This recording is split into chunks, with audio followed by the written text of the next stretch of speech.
గ్రేస్కల్. ఇంకా సింపుల్గా చెప్పాలంటే హృదయానికి హృదయం, నమ్మకానికి నిలయం.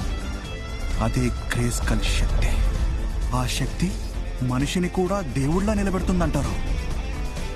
ఆ శక్తిని కాపాడడానికి దాన్ని ఒక ప్రాచీన స్వోర్డ్లో బంధించారు. దానికి ఒక పేరు కూడా పెట్టారు, ద స్వోర్డ్ ఆఫ్ పవర్. అవును, పేరు సింపుల్గానే ఉంది, కానీ పవర్ చాలా ఎక్కువ. పురాణాల ప్రకారం ఎటర్నియాకి ఏదైనా పెద్ద ఆపద వచ్చినప్పుడు ఒక వీరుడు అవతరిస్తాడు.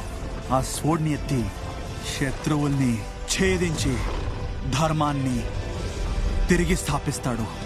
ఆ రోజు వచ్చే వరకు అది కోటలోనే ఒక మహాశక్తివంతమైన యోగిని కాపలాలో ఉంటుంది.